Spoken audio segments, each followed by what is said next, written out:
Racun hati. Dosa adalah racun yang melemahkan dan membinasakan hati. Saudaraku, seperti janjinya Saitan kepada Allah Azza wa Jalla, bahwa ia tidak akan masuk ke dalam neraka sendiri. Saitan akan berusaha menggoda manusia agar sama-sama masuk ke dalam neraka bersamanya. Saitan membuat segala bentuk dosa menjadi indah di mata manusia. Ia akan menjadikan manusia cinta terhadap dunia hingga melalaikannya dari akhirat. Tentunya bagi sebagian orang yang mempunyai iman yang lemah akan mudah untuk terpedaya dengan segala bujuk rayuan Saitan. Saudaraku, Rasulullah Shallallahu Alaihi Wasallam bersabda, "Aku tinggalkan kepada kamu dua perkara. Kamu tidak akan tersesat selamanya selama kamu berpegang dengan kedua-duanya, yaitu kitab Allah, Al-Quran, dan Sunnahku."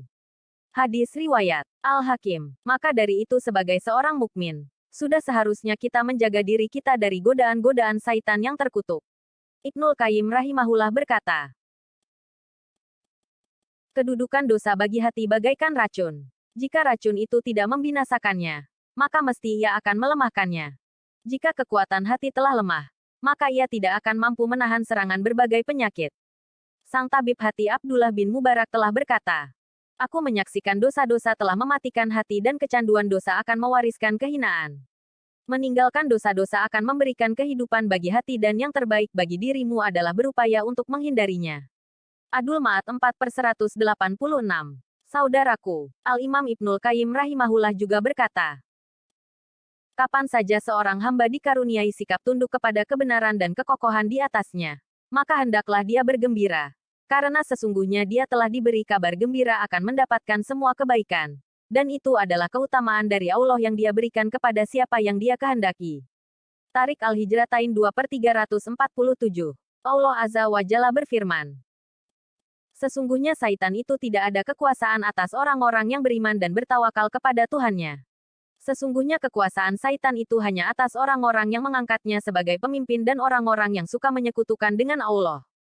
Quran Surat An-Nahl 99-100. Saudaraku, marilah kita memanjatkan doa kehadirat Allah Azza wa Jalla sebagaimana doa yang diajarkan oleh Rasulullah Shallallahu Alaihi Wasallam. Ya Allah, perbaikilah untukku agamaku yang merupakan pelindung segala urusanku.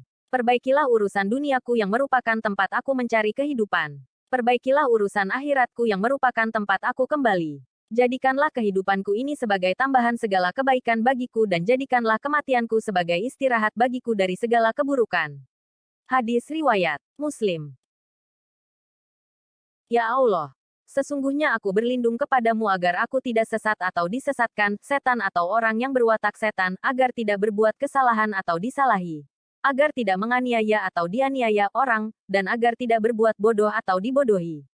Hari Abu Daud No. 5094. Hadis riwayat Tirmidzi No. 3427. Hari An-Nasai nomor 5501. Dan hari Ibnu Majah No. 3884.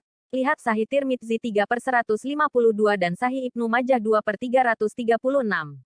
Semoga Allah Azza wa Jalla mengaruniakan hidayahnya kepada kita, sehingga kita tetap istiqomah senantiasa taat dan tawadu menjalani segala perintahnya dan menjauhi segala larangannya untuk meraih ridhanya. Amin ya Rab. Wallahu alam bisawab.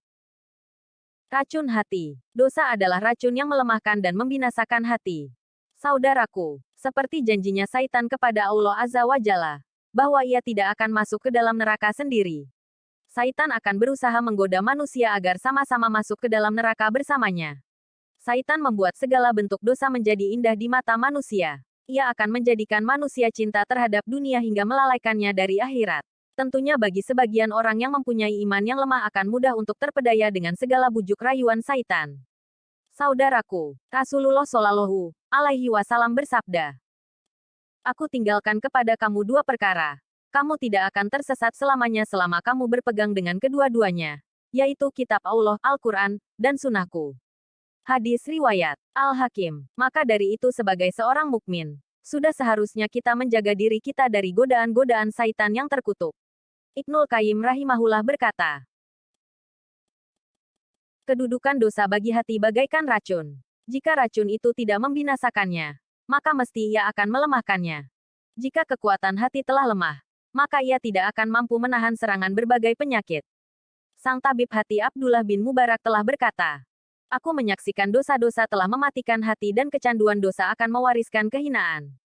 Meninggalkan dosa-dosa akan memberikan kehidupan bagi hati dan yang terbaik bagi dirimu adalah berupaya untuk menghindarinya.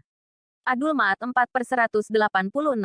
Saudaraku, Al-Imam Ibnul Qayyim rahimahullah juga berkata, kapan saja seorang hamba dikaruniai sikap tunduk kepada kebenaran dan kekokohan di atasnya, maka hendaklah dia bergembira. Karena sesungguhnya dia telah diberi kabar gembira akan mendapatkan semua kebaikan. Dan itu adalah keutamaan dari Allah yang dia berikan kepada siapa yang dia kehendaki. Tarik Al-Hijratain 2/347. Allah Azza wa Jalla berfirman, sesungguhnya Saitan itu tidak ada kekuasaan atas orang-orang yang beriman dan bertawakal kepada Tuhannya.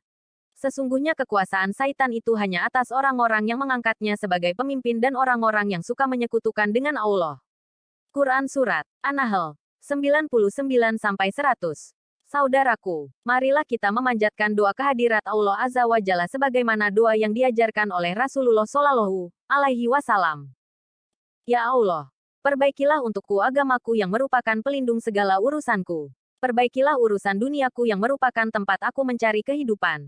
Perbaikilah urusan akhiratku yang merupakan tempat aku kembali. Jadikanlah kehidupanku ini sebagai tambahan segala kebaikan bagiku dan jadikanlah kematianku sebagai istirahat bagiku dari segala keburukan. Hadis riwayat Muslim. Ya Allah, sesungguhnya aku berlindung kepadamu agar aku tidak sesat atau disesatkan setan atau orang yang berwatak setan, agar tidak berbuat kesalahan atau disalahi, agar tidak menganiaya atau dianiaya orang, dan agar tidak berbuat bodoh atau dibodohi. Hari, Abu Daud No. 5094. Hadis riwayat Tirmidzi No. 3427. Hari, An-Nasai nomor 5501. Dan hari, Ibnu Majah No. 3884. Lihat Sahih Tirmidzi 3/152 dan Sahih Ibnu Majah 2/336. Semoga Allah Azza wa Jalla mengaruniakan hidayahnya kepada kita, sehingga kita tetap istiqomah senantiasa taat dan tawadu menjalani segala perintahnya dan menjauhi segala larangannya untuk meraih ridanya. Amin ya Rab. Wallahu alam bisawab. Muslim Lifestyle. 4 racun hati yang harus diwaspadai. By Tommy Maulana. Hati adalah pusat dari kehidupan manusia. Jika sebuah hati baik, maka akan baik pula kehidupan pemiliknya. Karena itu, kita harus menjaga agar hati senantiasa sehat dan bersih. Jangan biarkan racun-racun menguasai hati sehingga membuatnya rusak. Ini adalah 4 macam hal yang bisa menjadi racun bagi hati. Banyak berbicara hal yang tidak perlu. Keimanan seseorang bisa tampak dari apa yang keluar dari lisannya. Dalam hadis yang diriwayatkan oleh Imam Bukhari dan Muslim, Rasulullah bersabda bahwa, barang siapa beriman kepada Allah dan hari akhir, hendaklah ia berkata yang baik atau diam. Ketika seseorang tidak bisa mengontrol lisannya, maka setan akan menyesatkannya dari segala penjuru. Masih dalam hadits yang diriwayatkan oleh Imam Bukhari dan Muslim, dari Abu Hurairah bahwa ia mendengar Rasulullah bersabda, sesungguhnya seorang hamba berbicara dengan sebuah pembicaraan yang jelas ia anggap biasa, ternyata hal itu membuat ia tergelincir ke dalam api neraka lebih jauh daripada jarak timur dan barat. Karena itu agar hati kita tetap terjaga, hendaknya kita selalu menjaga agar mengucapkan hal-hal yang bermanfaat saja. Jangan sampai hati kita menjadi kotor dan mendapat bencana. Sebagaimana dalam hadis yang diriwayatkan oleh At-Tirmidzi, Ibnu Majah, Al-Hakim, dan Ad-Darimi, bahwa Rasulullah SAW bersabda, bencana yang paling ringan yaitu berbicara tentang sesuatu yang tidak berfaedah. Tidak menjaga pandangan. Iman seseorang juga bisa dilihat dari cara ia menjaga pandangan. Ketika seseorang berlebihan memandang sesuatu, maka setan akan menimbulkan anggapan indah terhadap apa yang dipandangnya. Selanjutnya, hatinya akan bertaut pada keindahan yang dilihatnya itu, sehingga membuat seseorang berpaling dari iman. Seseorang yang berlebihan dalam memandang akan membuat hatinya lalai mengingat Allah, serta mudah mengikuti hawa nafsu. Inilah yang kemudian membuat semua aspek kehidupannya kacau. Seseorang yang menjaga pandangannya, senantiasa mengisi hatinya dengan perasaan diawasi oleh Allah, dan hanya mengkonsumsi yang halal, maka akan memiliki hati yang bersih. Makan berlebihan. Para ulama menyebutkan bahwa sedikit makan bisa melembutkan hati, menguatkan pikiran, melemahkan hawa nafsu dan sifat marah. Kebalikannya, jika seseorang makan berlebihan, maka ia akan memiliki hati yang keras, tertutup oleh nafsu, yang kemudian memicu munculnya nafsu-nafsu lain. Seperti nafsu dari kemaluan, atau kecenderungan terhadap harta benda, Dalam surat Al-A'raf ayat 31 Allah berfirman, "Wahai anak cucu Adam, pakailah pakaianmu yang bagus pada setiap memasuki masjid. Makan dan minumlah, tetapi jangan berlebih-lebihan. Sungguh Allah tidak menyukai orang-orang yang berlebih-lebihan." Selain mengotori hati, nafsu yang datang karena makan berlebihan akan membuat seseorang malas menggerakkan tubuh untuk beribadah. Sebaiknya, kita meniru Rasulullah yang sederhana dalam soal makan. Dalam hadis yang diriwayatkan oleh Imam Bukhari dan Muslim, Aisyah berkata bahwa, sejak masuk Madinah, keluarga Rasulullah belum pernah merasa kenyang oleh roti gandum selama 3 hari berturut-turut sampai beliau wafat. Berteman dengan orang yang tidak baik. Dalam memilih sahabat atau teman, seharusnya kita bisa membedakan mana yang baik dan buruk. Teman-teman yang baik akan membuat kita senantiasa ingat pada Allah. Mereka akan selalu mengingatkan agar kita berada di jalan yang benar. Sementara teman-teman yang buruk akan mempengaruhi kita untuk melakukan perbuatan yang dilarang oleh Allah. Pengaruh pergaulan sangat kuat bagi karakter seseorang. Karena itu, bergaul dengan orang-orang yang buruk bisa menjadi racun bagi hati kita. Teman-teman yang buruk cenderung tidak memperdulikan apa yang halal dan haram. Terlalu sering bergaul dengan mereka akan membuat kita terpengaruh. Sebagaimana sabda Rasulullah, bahwa seseorang itu mengikuti agama sahabatnya. Maka hendaklah kalian perhatikan siapa sahabat kalian. Mohonlah kepada Allah agar selalu dikaruniai rezeki berupa teman-teman yang soleh. Mereka yang baik dan soleh akan senantiasa mengingatkan agar tetap berada di jalan Allah SWT.